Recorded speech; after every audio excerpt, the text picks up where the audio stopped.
But why has there never been a decent adaptation of 40K? That's what I want to know. Something which I love about Games Workshop is that they've been very protective of their IP. And I think that's a great decision and very wise. That'd be something I'd be very excited to do. Yes. Henry Cavill is Eisenhorn. I mean, I don't know about Eisenhorn necessarily. When you've got Valdor and Primarchs out there, then it just seems a shame to be a mere Inquisitor.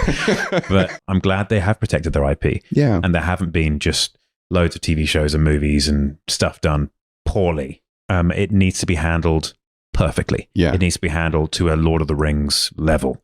And if it's not, I'll be massively disappointed. Maybe I could be the guy who does Lord of the Rings for Warhammer level of Warhammer 40K. What time period should Henry Cavill start with for Warhammer 40K? Which books should he focus on? May I just say first that what I absolutely love about Warhammer is the sheer depth of it and the scope. Never mind the quality of the writing, there is so much to Warhammer 40K, and being faced with so much of it is a wonderful problem to have if you're a showrunner looking to dive in. I saw another channel speak on this about the books that Henry should adapt to screenplay, or at least be based on, and they gave a clear answer that Henry Cavill should not do the Horus Heresy. That doing the Horus Heresy would be ruinous in money and effort, and beyond the ability of a new producer, Henry Cavill, at least to start with. If they start off with the Horus Heresy, then the show is fucked. Too much happens for it all to be compressed into a viewable format, not to mention the disgusting budget needed. No, Henry Cavill and co need to avoid doing a show based off Space Marines, Primarchs or Custodians. Blasphemy! I understand what the guy was saying, but I also disagreed on some points. Yes, an easier route would be to focus on later books, the Kane books, Eisenhorn, Gaunt's Ghosts, and then for those books and afterwards he can reference the events of the past and have flashbacks from the Horus Heresy, or really anything, the Age of Enlightenment and so on. I suspect this would be done anyway, even for a Horus Heresy, should that be the main effort. There were, after all, other ages before the Heresy whose events would certainly be worth looking at. However, if going with a later period series like Gaunt's Ghosts, flashbacks from the Heresy can be included for any number of reasons, not uncommon in writing to do such a thing. As an example, an episode starts with a scene from the Horus Heresy showing a Space Marine captain wielding a unique sword or battle dagger in combat. We get a little story and dialogue, and then the warrior falls in battle, his sword falling into a pond. Then there is a time-lapse fast forward to the same place in the 40K period, and someone finds the weapon, a scavenger or a husband out for a walk after having an argument with his wife over his being conscripted into the militarium, and then suddenly he has this weapon as possibly a sign that this was his destiny to be a warrior. The writers can then center on this guy and his exploits. Maybe this is Gaunt, or another notable figure, or they just continue the cycle. He falls in battle, the sword ends up in the hands of someone else, or whatever. We could get major characters simply having a dream about the events of the Heresy, or get short flashbacks to battles and conversations that may have some relevance to whatever is happening in a particular scene or episode. These flashbacks can be expanded as a show or a movie goes on, getting more and more of them or longer versions as time goes, and interest in the content builds, presumably with an increase to the budget. I do see some wisdom in this approach, practically. However, I personally think this is not the best approach, and that the Horus Heresy can be done without bankrupting Amazon or doing a disservice to it by being too cheap or frugal. God wills it! It will require a big initial expense. Amazon hasn't shown reluctance, though, to just blow huge amounts of money on a series. Rings of Power. I don't think it will be too hard for Henry to avoid the wastefulness and extravagant spending that was done for Rings of Power, who just blew money stupidly. I take responsibility. For one scene in a garden, they allegedly bought and imported a gazillion expensive flowers that were out of season for a ruinous amount of money, and otherwise, through that whole show, demonstrated a lack of understanding about how to stretch a dollar or simply didn't care. That doesn't make sense. Henry, I think, is above such, and Amazon, we'd hope by now, has recognized some of its mistakes, but this would be an investment in the practical effects and sets, not unlike was done for Peter Jackson's Lord of the Rings.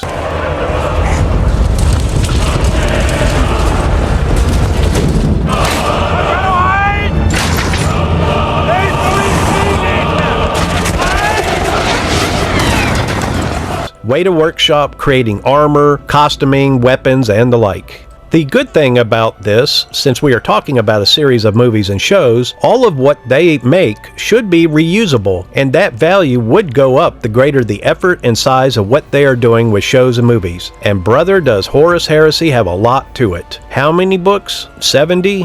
I cannot recall. The sheer amount of material from the Horus Heresy novels and other content gives Henry Cavill so much to work with. Let me make the following observation. A lot of the problem that showrunners for the Rings of Power or the Star Wars sequel trilogy and other runoff shows and movies is that they are only loosely based on the original works that got people hooked. They aren't adapting novels into screenplays. They were starting from scratch or attempting to create content based on general lore, as was done with the Rings of Power. Hell, in that example, Amazon didn't even have full rights to all of Tolkien's works, and they had to frog jump around, avoiding using certain words and names. All you gotta do is say earmuffs to them.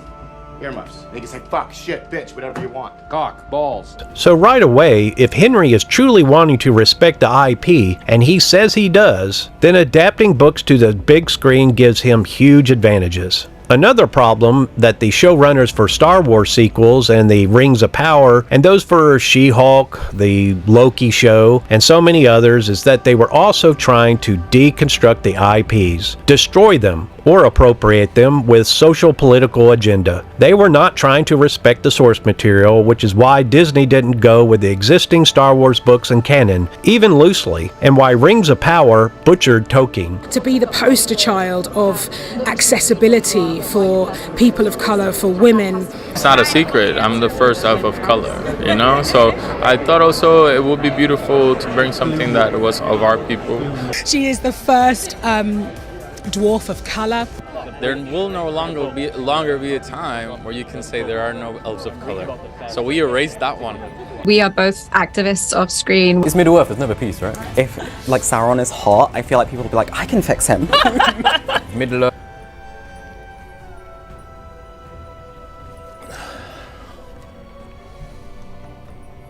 Got goosebumps, man, like levels of cringe right now.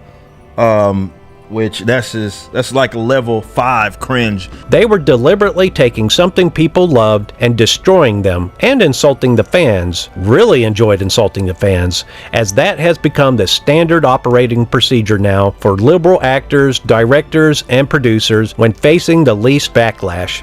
It's a bold strategy, Cotton. Let's see if it pays off for him. Henry Cavill, if he resists the heavy pressure to politicize Warhammer, has yet another huge advantage. He will be less constrained, not more, on what he can do, and the fans will be far more forgiving if he pursues all this with real effort to preserve the source material and respect it. Apology accepted. Yet another advantage for him is that many, if not all, of the writers of the Warhammer and Horus Heresy books are very much alive and still active. The Rings of Power showrunners did not have that advantage, and of course weren't the least concerned by that anyway for reasons already cited. Nor will Henry have the problem that the Game of Thrones showrunners had, in that the writer of the books that they based their show on hadn't even finished the series enough to prevent the showrunners from jumping in with their own middling writing ability, and being no longer confined to source material as they had run out, could then at their own leisure destroy their own show with insertions of left-leaning social politics,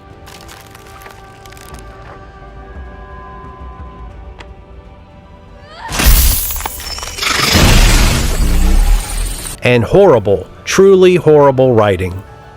If we choose you, will you wear the crown? Will you lead the Seven Kingdoms to the best of your abilities from this day until your last day?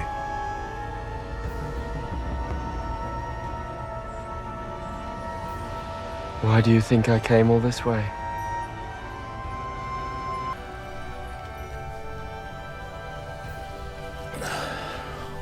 And amazingly managed to annihilate 6 seasons worth of character development and a few episodes of audio-visual sewage waste that was season 8. I leave out season 7 because it wasn't the dumpster fire that 8 was, but it was well along the path to transitioning into one.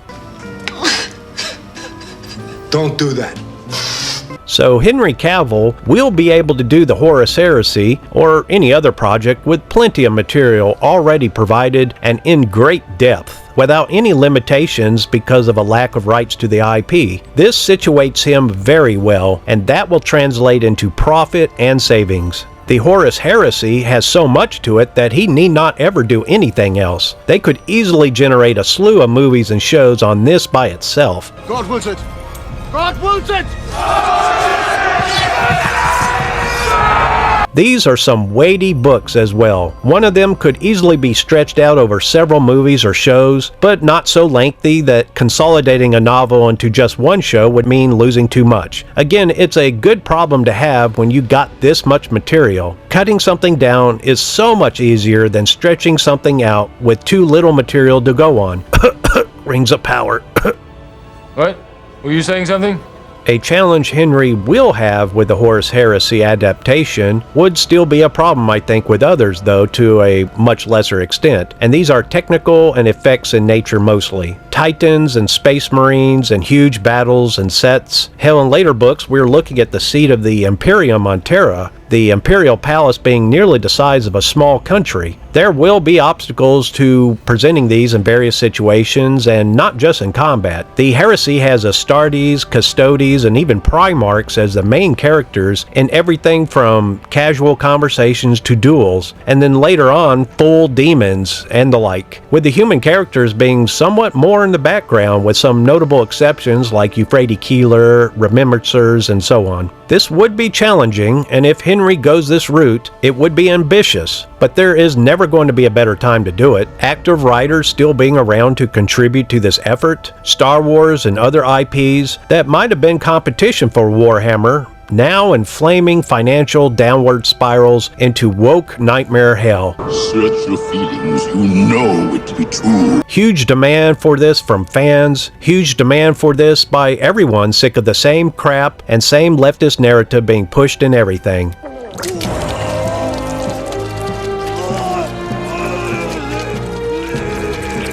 The technology is there to overcome many of the hurdles. And once the heresy is done, everything that follows would have their themes and content have so much more gravity as we see in detail what mankind has truly lost. We go from the war in heaven to the aftermath. Let me additionally add that people just plain want to see Space Marines. Not one or a couple. People want Space Marines, and they want a lot of them. They want to see the legendary battles. They want to see hundreds or thousands of these guys fighting it out against whomever. This has been a long in-demand fantasy. If a 40-year-old Star Wars The Empire Strikes Back movie can show heavy combat that still passes muster today, then Henry should be able to do it as well, along with the other scenes without going over budget, unless he hires the showrunners and management staff of the Rings of Power, in which case he is screwed. Also, as a conservative guinea pig, I can honestly say all guinea pigs want to see lots of Space Marines. Right now, at home, if you own pet guinea pigs, they are jumping up and down for Space Marines.